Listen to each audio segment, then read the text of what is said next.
Well, we're going to talk about that a little later because you are the Commandant of Cadets at Citadel now, just a brand new transition for you, and it's going to be great to learn a little bit about more about Citadel and in Charleston, South Carolina, and sort of what the Commandant of Cadets is responsible for. But let me back up.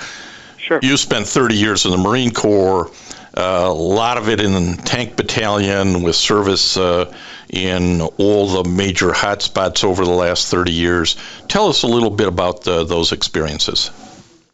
Well, as you said, I was a tanker in the Marine Corps. I have to say, I wanted to always be a Marine, but I never thought I would do 30 years. So my grand plan was I was going to do 4 years in the Marine Corps and transition into federal law enforcement. So when I was at TBS, I went there because I really wanted to be a grunt, and my roommate really wanted to be a tanker. And we had a great time. We hit it off together, and as you know, there are very few tankers in the Marine Corps, very few slots. So we thought that the quality spread was going to work out in our favor, and we could both continue our friendship and continue to serve together. So we both put in tanks, and ironically enough, I got tanks and he got infantry. The military thinking it's got a better way. Absolutely, and his name is Chris Gideons, probably one of our most decorated veterans, and certainly made huge contributions to the global war on terrorism, and was a remarkable infantryman. Finished up, as a regimental commander out there in Camp Pendleton, and as the assistant division commander for 1st Marine Division. And things worked out for me pretty well too. I got to command 1st Tank Battalion, and it was the best job I ever had. I picked tanks because, I wanted to lead Marines and I wanted to fight my own tank, and I thought it would be a lot of fun, and it was an absolute blast. As you've mentioned, got to be stationed on 29 Palms a few times, married a remarkable woman who actually accompanied me to 29 Palms.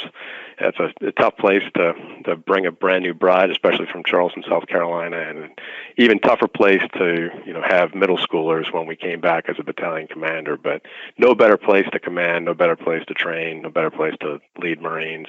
And I also served in 2nd Tanks as a company commander, and did my 06 command at Camp Lejeune. I was basically my entire career was either I was in command or I was a 3. So my command opportunities were within the Tank Battalion. Again, great opportunity.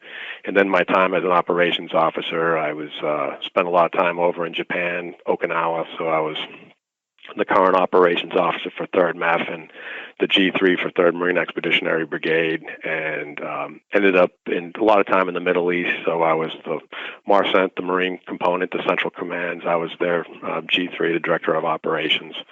And as a colonel, I commanded in Camp Lejeune, had an incredible opportunity to transition the MEF headquarters group into the MEG, the information group, and after that, as a colonel in post-command time, I got to spend a year up in New York City on the Council on Foreign Relations. That was an amazing opportunity, and no good deed going unpunished. I was the MILSEC, or the Chief of Staff, for the 37th Commandant of the Marine Corps, General Neller. So I did my payback for New York City in spades. You're going to pay for that. So they pulled you into an assignment you never really wanted or asked for, but I'm sure it was interesting.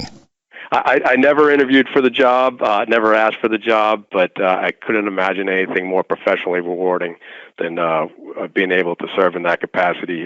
General Neller's an amazing boss. I was his 3 when he was a 3-star, and he has a sense of humor, so he picked me to be the MILSEC, and we served together for the majority of his time, for his tenure as the Commandant. But that was some demanding times. There's a tremendous amount that's put on those service chiefs.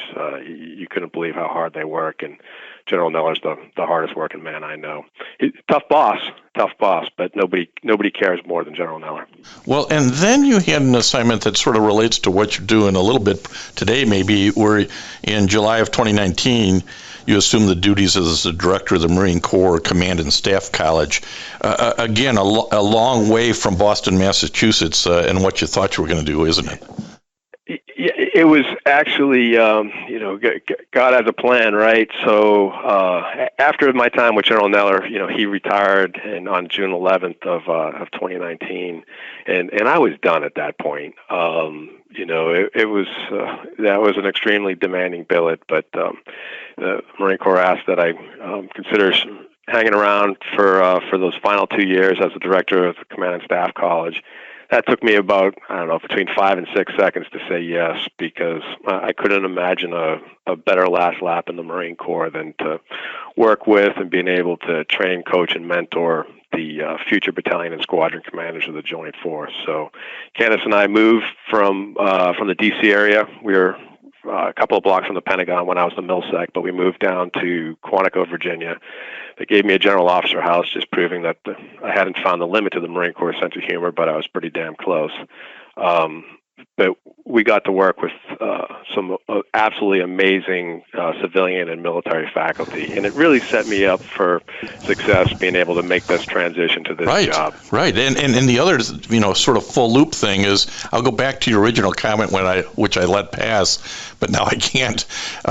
Hey, I wasn't smart enough to get into the Naval Academy. Well, now they've put you in charge of the Staff College. So, there's a full loop going on here, isn't there?